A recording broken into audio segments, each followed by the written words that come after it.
Welcome, ladies and gentlemen, to another behind the scenes, specifically showcasing how I record voiceover, how I put that voiceover to music, and then export both of those to Adobe Premiere for video editing.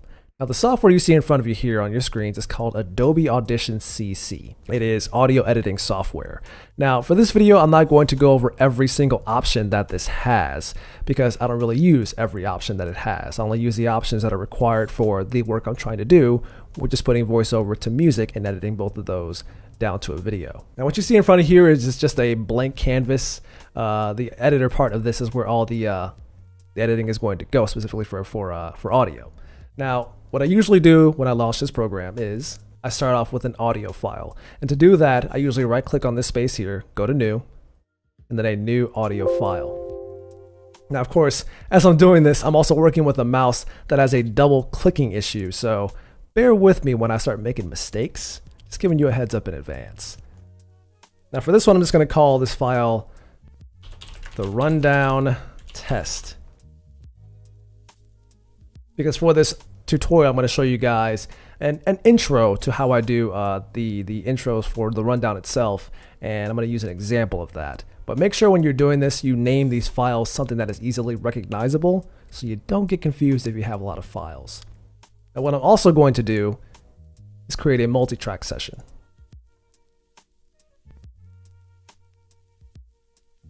I'm going to call that one the rundown multi-test. Now the options you see here, a template, you can create your own template for multi-tracks depending on how your workflow is. That allows you to, let's say, add music or different types of audio or different types of instruments, for example, because this software can be used for also creating music and songs and adding vocals to song tracks or adding instruments to tracks as well. What you see here is the sample rate. Now, usually the software will start you off with a 44-100. That is the common hertz rate to use, but for quality purposes and for the quality that you guys like hearing from me, I usually keep it at 48,000. These you don't have to worry about too much. I'm just adding an extra bit of these to my file because I like having that extra bit of quality to my software or to my audio, I guess. Let's put it this way. You guys haven't complained about it so far, and everyone keeps saying that my audio quality sounds great. So as long as you guys are happy with that, I'm happy with keeping these options the way they are. We'll go back to the audio track or the multi-track in a bit. We're going to go back to the single waveform track that I created first. So what you see here is a blank waveform. Now, a waveform is essentially a recording of sound, similar in the vein of what let's say a seismograph does with vibrations in the earth. A waveform for audio records, it monitors vibrations in the air, which is sound, and it displays them in a similar way. What you see down here are the playback tools. So you have the play button, the stop button, the pause button, the go back button, the go forward button, record button, all this stuff is here. On this side, you have the zoom in buttons and the zoom out buttons. So let's say, for example, there's a part in the waveform that it picked up that you didn't want it to, that it might have recorded a sound you didn't want it to. Well, you have the option to magnify the specific place on that track and let's say alter it, like delete it, for example. This gives you that fine-tuned control to do that. But without further ado, let's record an example intro for the rundown and we'll go over from there. Let's see if I get this in the first try, by the way. The shutdown of Telltale Games hurt the industry in a way that no one was expecting. Nobuo Uematsu takes an indefinite break from music composing, and Sony finally opens the doors on Fortnite crossplay? All this and much, much more on this week's edition of The Rundown. Okay, we're done. Now, as you can see here, that is the entirety of the waveform. You have, well, this large session of silence here before my voice actually comes in and gets picked up in the waveform itself. So let's play that back and hear how that sounds. I'm going to start it over here first, so you don't have to hear all that silence first. The shutdown of Telltale Games hurt the industry in a way that no one was expecting. Nobuo Uematsu takes an indefinite break from music composing, and Sony finally opens the doors on Fortnite crossplay? All this and much, much more on this week's edition of The Rundown. Now, like I said, this is just an example of the rundown. Everything you just heard there is not necessarily going to be part of the new edition of it, but you kind of get the idea of how this thing works. So with this being in the editor session, of the audio software, you can actually edit the parts of the audio that you want, right? So for example, let's say I don't want this large portion of dead air, as they call it. I can go ahead and delete that by right-clicking on that section. And then you're clicking down here where the delete is, or hitting the shortcut key, which is the delete key on your keyboard. That has the same effect. And when you have that going, you just highlight that session, or that part of the session, and delete it, and it's gone. But I'm going to go ahead and put that back because I also want to show you another an example of processing that I use for this kind of thing. Now, a lot of people, and I hear this in a lot of YouTube videos as well, and because I have really gotten into editing, audio editing, and the software behind it, I start noticing this stuff in videos, and I start asking myself, how would I fix that? How would I get rid of this? But what this is, if you play this back,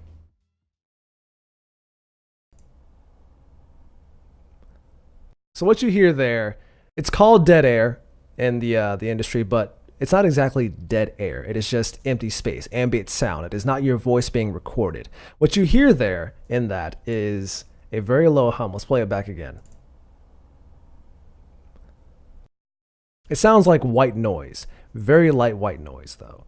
And that gets picked up in a lot of microphones because microphones, specifically a lot of microphones are always on, they're always live, or they're always hot, and they pick up whatever sound is going on in the environment, which in this case, the sound you are hearing here is the sound of my alien spaceship of a PC's fans going on. It's not that loud, but you can hear it in certain parts of the audio, and you may be able to hear some of it during the parts where I'm talking as well. So let's try to highlight that and see if we can pick that up in my my audio recording. The shutdown of Telltale Games hurt the industry in a way that no one was expecting. Nobuo Uematsu takes an indefinite break from music composing, and Sony finally opens the doors on Fortnite crossplay? There, right there. This spot right here. That's where I'm actually not talking at all is where it's getting picked up. So the question is, how does one get rid of that? Well, that's where this software comes into play. There's a special option in this software known as noise reduction. And the only way to do that is to teach the software what noise sounds like in your environment. Everyone's recording environment is different, right? We all have different amounts of sound happening in our recording environment. Some of our rooms are large, which means we have audio bouncing off the walls all the time. Or some of us have smaller rooms, which makes it more compact, and sometimes you don't get any ambient noise at all. But because I live in an apartment complex with very long and high walls, in which I'm not allowed to hang, let's say, acoustic baffling on to get rid of sound around the house, and the walls being incredibly thin, I'm kind of stuck having to deal with this every time I record. So, let's get rid of this. So we have to give the software an idea of what noise sounds like in my environment. And this is the perfect example of that, which is why I chose not to delete that and keep it there. So we highlight this section, we go to Effects, we go to Noise Reduction and Restoration. This option called Capture Noise Print. This teaches the software, hey, this is what noise sounds like in my environment, and I want you to recognize that. Now that we have that, we will highlight the entire track because now we want to get rid of whatever that noise sounds like in our entire recording. So we go back up to FX and Restoration, go to Noise Reduction Process. Now I already have this thing set up to the way I want it to get rid of the noise, but to make sure, I'm going to go ahead and play it back.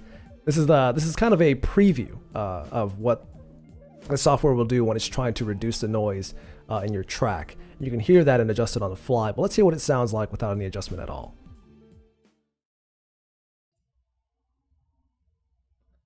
The shutdown of Telltale Games hurt the industry in a way that no one was expecting. Nobuo Uematsu takes an indefinite break from music composing, and Sony finally opens the doors on Fortnite crossplay?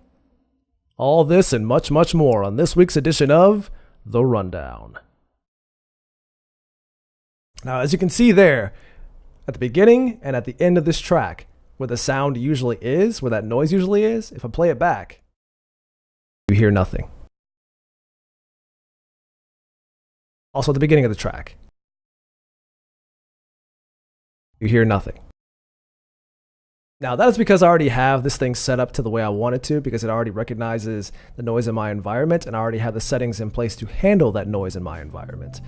You may have to do a lot of tweaking on your side with these sliders to get to the right point, but just keep playing around with it and playing it back the preview to get a general idea of what it should sound like and what you want to get rid of. Now you have to be very careful about this as well, because in the process of doing noise reduction, it also degrades the quality of the audio to do so. So if you go too crazy with these dials, you may end up with audio that sounds like, an example would be, remember back in the day when people would download songs off of this software called Kazaa? And there would always be several thousand different versions of a song, right? I'm taking it way back on this. Several different thousand versions of a song on Kazaa. And there would always be thousands of those songs or thousands of those versions that would sound like the quality of the song was underwater. It was really bad. You can kind of do the same thing here with noise reduction to your voice or whatever it is you're recording. So you kind of have to be careful so that you don't make it sound like you're completely underwater, because that is kind of what it's doing to the audio to get rid of that noise. So I'm kind of happy with where it is right now. I'm going to go ahead and click apply. And there you go. As you can see here, there are no small lines or any pickups in audio in the beginning or at the end or in that section here that I talked about earlier. That is our new audio now. Now I can go ahead and delete that section because that's just dead air that I don't need.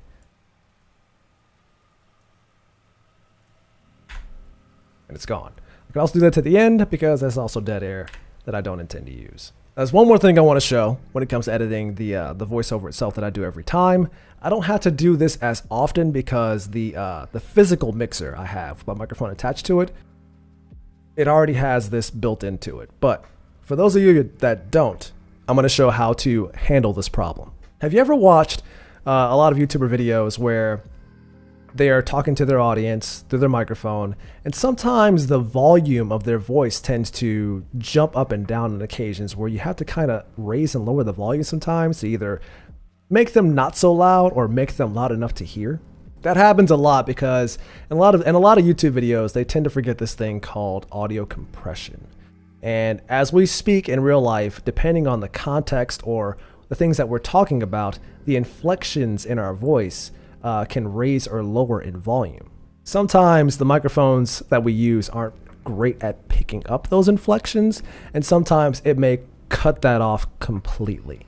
The way to fix that is through the option called compression.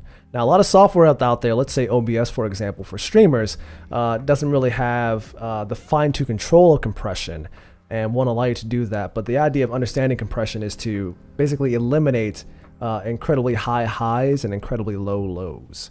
Let's go to effects. We're going to go to amplitude and compression. We're going to go to dynamics processing.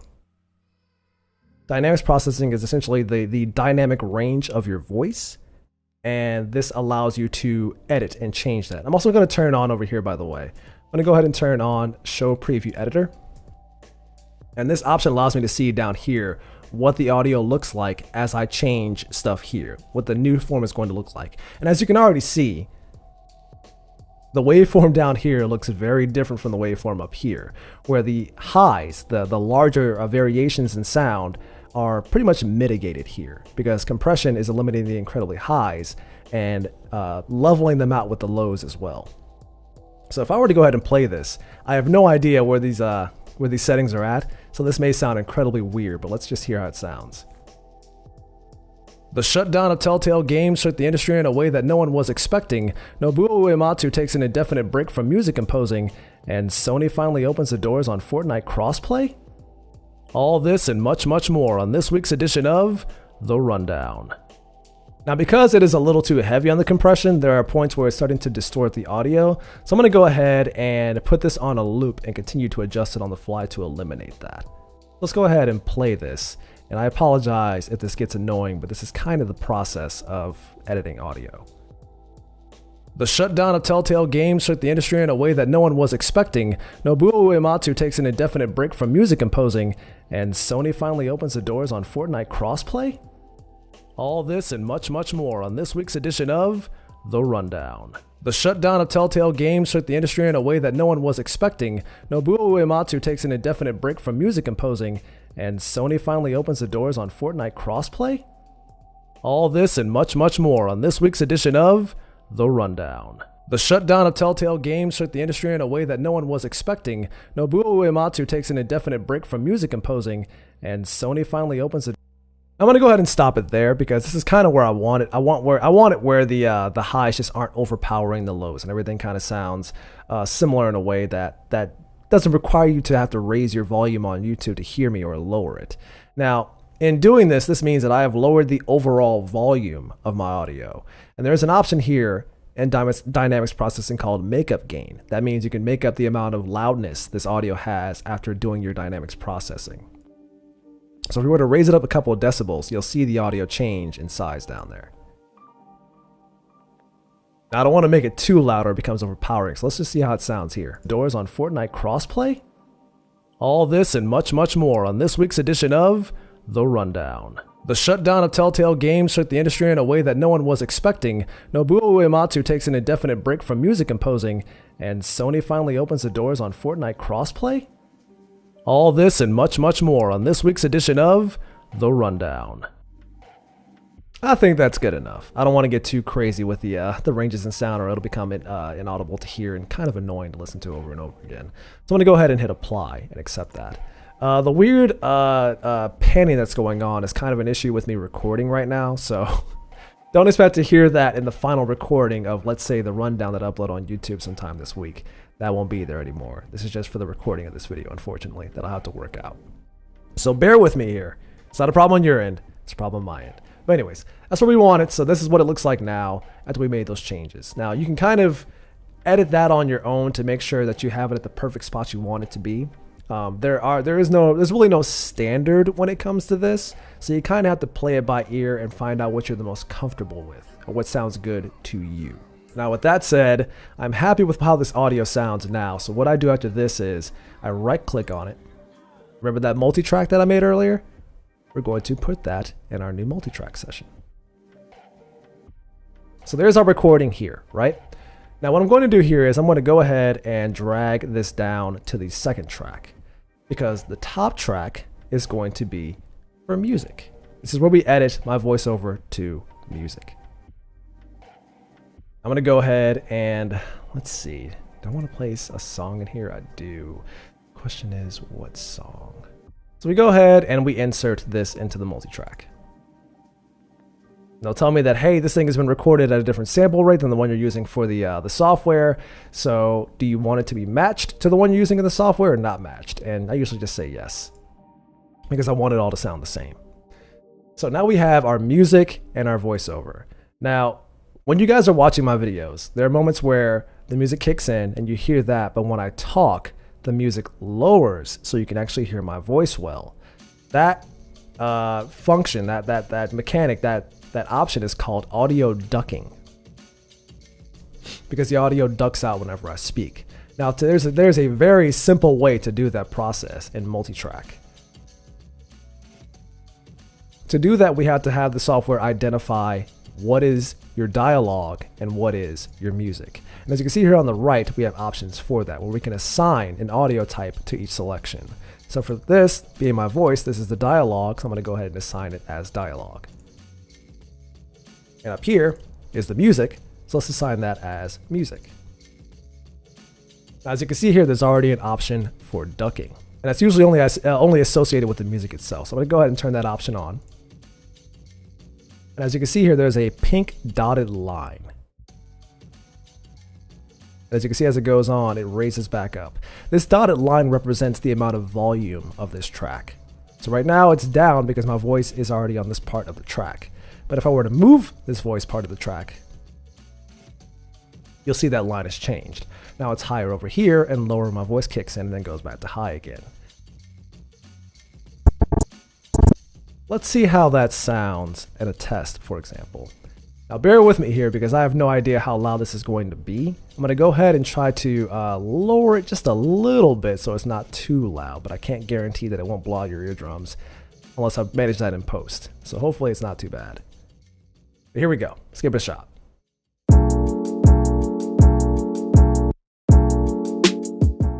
The shutdown of Telltale Games shook the industry in a way that no one was expecting. Nobuo Uematsu takes an indefinite break from music composing, and Sony finally opens the doors on Fortnite crossplay? All this and much, much more on this week's edition of The Rundown. Now, there I noticed that my voice, in terms of volume, is still a little too low. So what I want to do is, what I have the option to do is, I can either have it duck out even more when my voice comes in, or I can raise my volume during this part. So let's see which one sounds better. The shutdown of Telltale Games shook the industry in a way that no one was expecting. Nobuo Uematsu takes an indefinite break from music composing, and Sony finally opens the doors on Fortnite crossplay? All this and much, much more on this week's edition of The Rundown. The shutdown of Telltale Games shook the industry in a way that no one was expecting. Now, this option is me raising my voice volume overall, doing that singularly. But let's say I don't want to do that. Let's just say I want to have the volume of the song lower out more so that my voice comes through better. I can go ahead and put this back in default, which is 0. And we'll go back up here to the audio track from the song.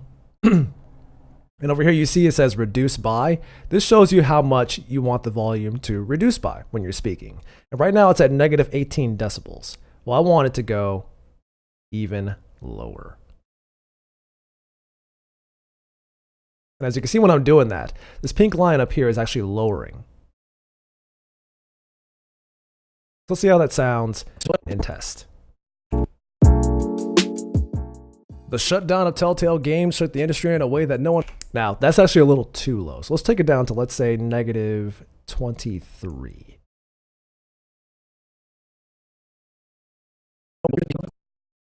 The shutdown of Telltale Games shook the industry in a way that no one was expecting. Nobuo Uematsu takes an indefinite break from music composing, and I'm going to go ahead and raise my voice up, let's say 1 extra decibel. The shutdown of Telltale Games shook the industry in a way that no one was expecting. Nobuo Uematsu takes an indefinite break from music composing, and Sony finally opens the doors on Fortnite crossplay?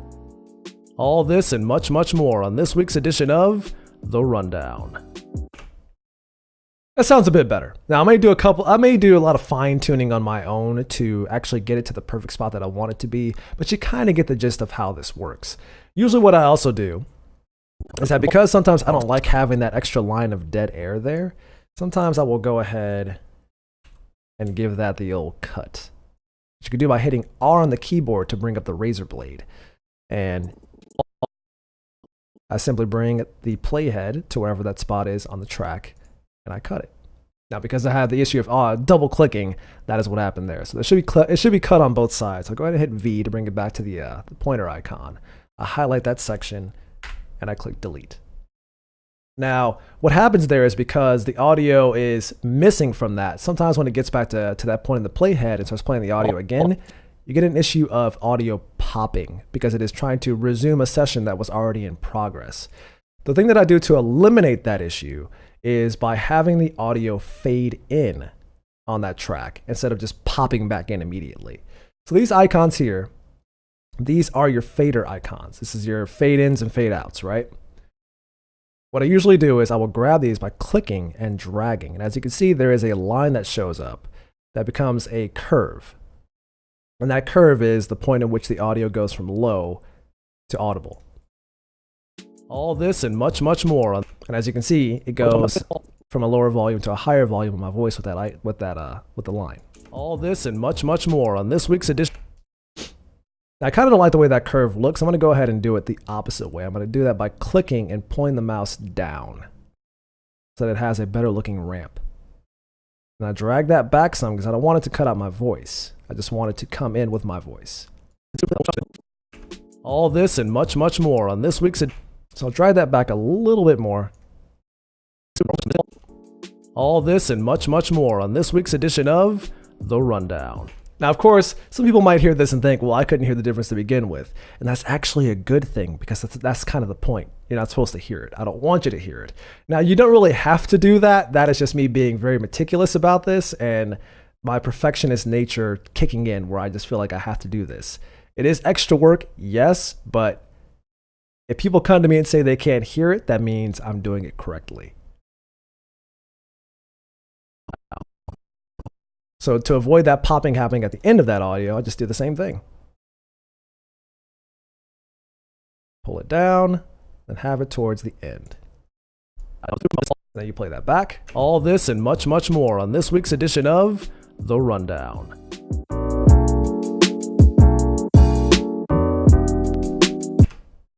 And that's kind of the gist of it. Now, usually I do this with several other parts of audio. So for the entirety of the recordings that I do for the rundown, every paragraph that I have for the script, for example, I do that on this option first, and I have it go down the line throughout the entire track up until, let's say, the song ends and I add another song to it, depending on how long the episode is. We just keep doing stuff like this. We record, we bring it to the multi-track, we edit it on the fly, and then when we're done, we go ahead and export this to Adobe Premiere Pro. And once you're done with that, you just go ahead and edit the video to the audio and you're good to go. Now, obviously, like I said before, that is kind of the gist of what I do. It's not perfect. The efficiency of how I do this is not perfect. I'm still learning this as I go.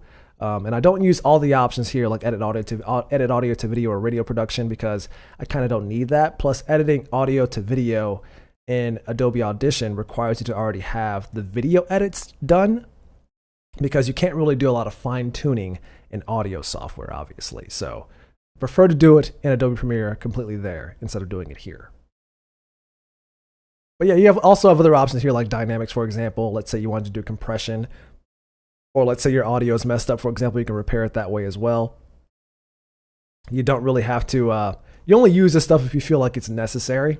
And in my case, I use a lot of it because I feel like it is, but because I've already done the compression part of that on my side, I don't really need it to do it over here as well. Now, there is one last thing I want to talk about before I get out of here, of course. That is the overall loudness of your audio.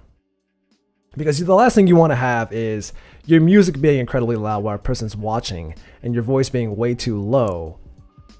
When it does play and the audio lowers and the person has to keep raising and lowering their volume, similar to what I did with compression, right?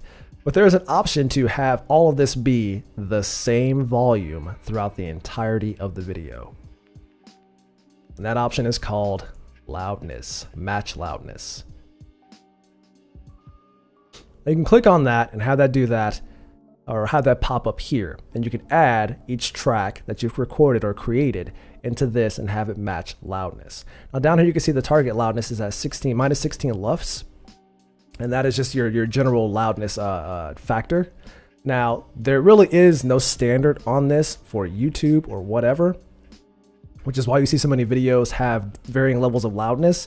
But I usually keep mine at 16 LUFS. That way, if you do hear it, you never really have to keep adjusting the volume on the fly as you listen, because it all sounds the same loudness. There are different standards for different associations out there. Like let's say, for example, you're trying to get a podcast on Spotify, for example. They require that your entire podcast loudness be at negative 14 LUFS. It has to be negative 14 or they will not accept it. So this is the option that lets you do that. You simply just drag your tracks down into it. Highlight, you click run, and boom, negative 16 LUFS. And that actually does that in the multi-track as well, so you don't have to worry about it later on because it's the entirety of your track, right? You can also do that to the music as well.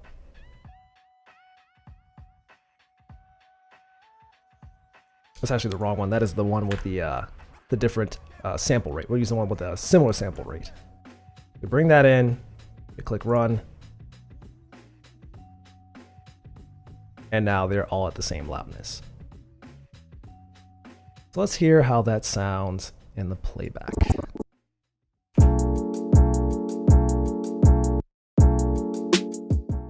The shutdown of Telltale Games shook the industry in a way that no one was expecting. Nobuo Uematsu takes an indefinite break from music composing, and Sony finally opens the doors on Fortnite crossplay? All this and much, much more on this week's edition of The Rundown. That's kind of the gist of it. And as you can see here as well, they kind of show you just how much they raised or lowered the volume of the track by to get it at that 16 LUFS. So for example, the rundown test, which is my voice recording, it really didn't have to change it at all because it was kind of already there because I had already done that process the first time. And then over here with the song, it had to lower it by 5.20 decibels to get it at that point. So now they're both at the same general loudness, so you don't have to worry about adjusting the volume of your video as you're watching. And with that, that's kind of the end of how I do audio to edit the video. This is the voice and the music on top of that. And like I said, once you're done with all this, you just go ahead and export this over to Adobe Premiere, and you kind of edit all this to video afterwards. That's kind of the way I handle the process of doing this. It is a long process, which is the reason why it takes so long for me to create videos, but the end result, from what I can tell, from the feedback I've been getting from people, has been worth it, at least, because you guys get better quality out of it, and that's kind of what I'm looking for. But anyways, if you guys have any further questions, by all means, feel free to let me know. Ask. I'm on Discord. I'm on Twitter. You can ask me on Patreon as well. I'm going to do something a little different with this one, with having it exclusive to patrons, the highest tier patrons first. I'm going to use this video as a advertisement for behind the scenes, thinking it go public sometime after. But in the meantime, you guys take care. As always, this is Smart Roland telling you to stay sharp, assassins, and I'll see you next time. Thanks for watching.